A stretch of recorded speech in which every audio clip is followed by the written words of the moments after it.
We first met these 21 young people actually sometimes in December 2017. It was not even April when we sent out applications for Imara, and the applications came in their hundreds. At that time, what you don't know, and my colleagues have alluded to, is we just had hope that this was going to happen.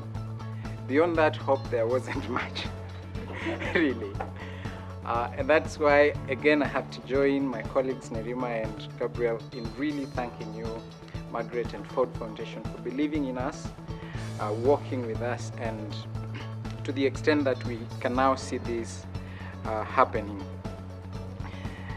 So I have to say thank you for giving us a chance to be part of your journey. You have inspired us. A gentleman by the name Lord Michael Hastings was recently speaking in Nairobi in May, talking to Kenyan leaders. He was reflecting on the writings of an economist, Martin Wolf, on 10 ways to build an alternative to the siren song of the strongman.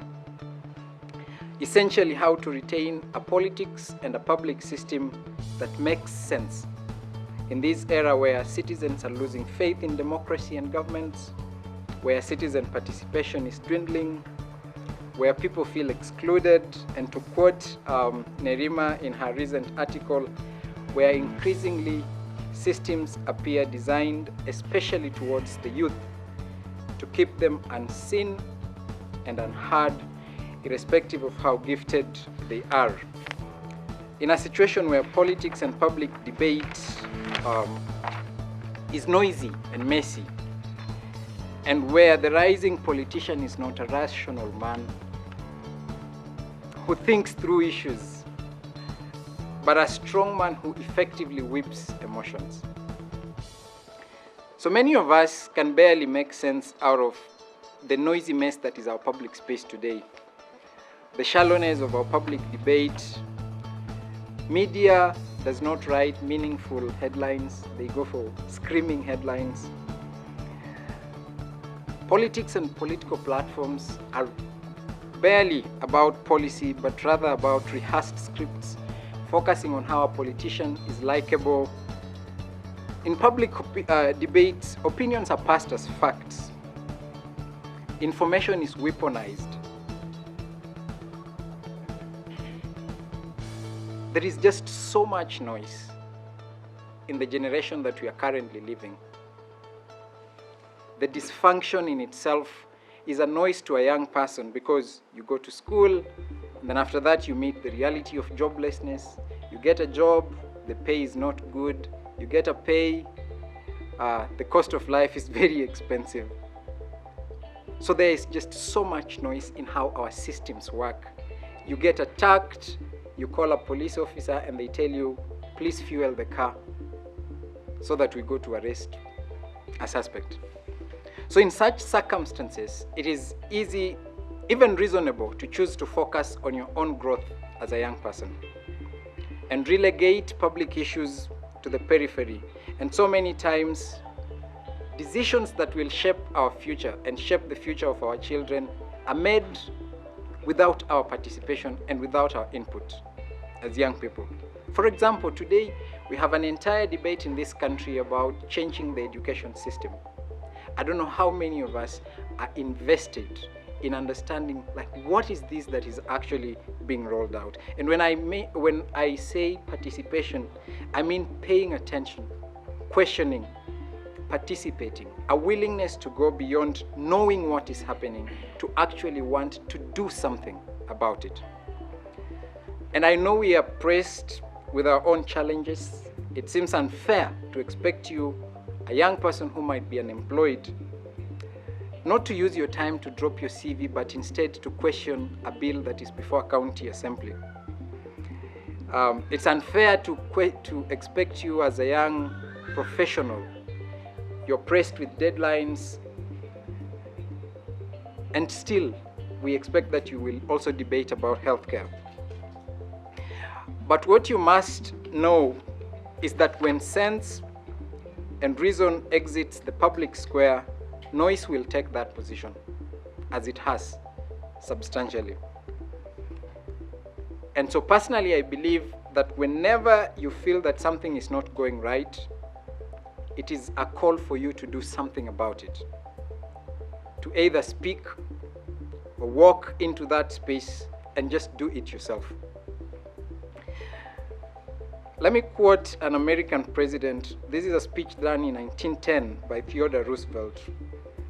And I'd like to take two quotes from that speech. The speech is called Citizenship in a Republic.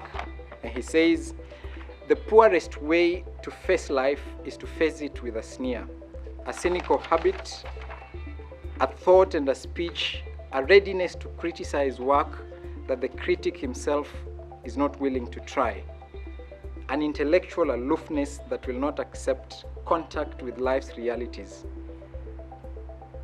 All these are marks not of superiority, but of weakness." The second quote in the same speech, which is better known, he says, "It is not the critic that counts, not the man who points out how the strong man stumbles, or where the doer of the deeds could have done them better.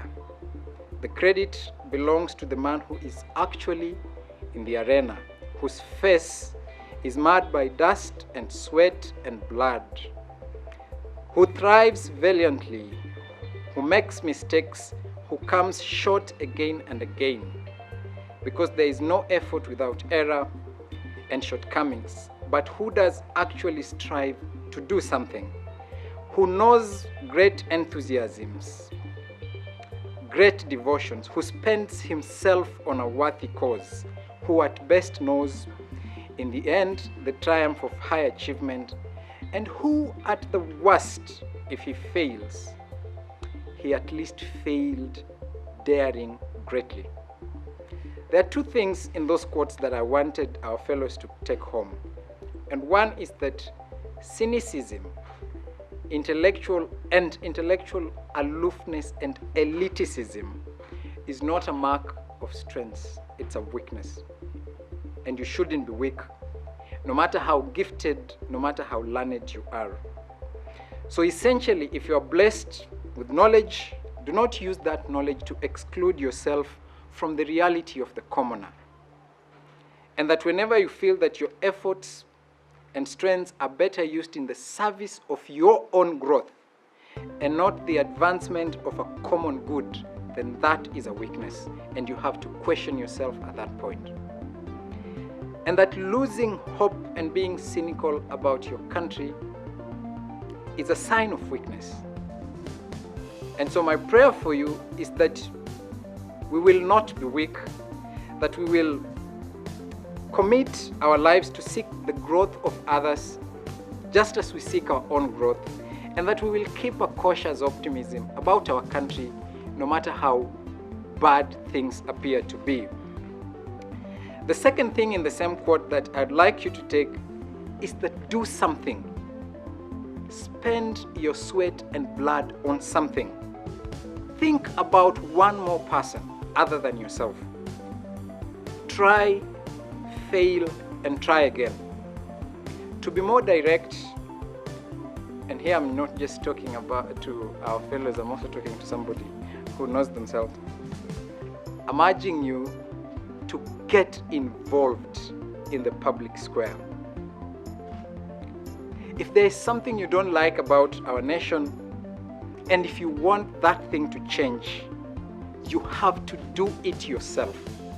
A great believer in the place of the public sector in setting the pace and determining the course of a nation. And that is why we are urging you to remain committed within the public space. And I'm not belittling the efforts of the private citizen, but I have my own faith and understanding that the conscience of a nation may be reflected in business and enterprise and private effort, but it is born and nurtured in the public square. So I hope you can be there within the public space with your good intentions to whisper to the consequence of the nation. 5 things that we hope will never depart from you should you choose to believe in the call that Imara has called you to? 1, always lead. And when leading, include everyone. And for you to be able to include everyone, you must give an ear to what is local. And as you give an ear to what is local, maintain a vision of what is in the future. And for you to be able to do that, you must be complex in your approach. Lead. Do not be afraid to make decisions. Do not be afraid to be the one to take the first step. Do not be afraid to take responsibility. And learn how to persuade others, because you cannot be a leader unless others can share in the rhythm of your views and aspirations. Include everyone, especially the weak and the voiceless. You must learn to ask yourself, after listening to everybody at the table, that who else needs to be heard, especially those who are not at the table. Focus on what is local.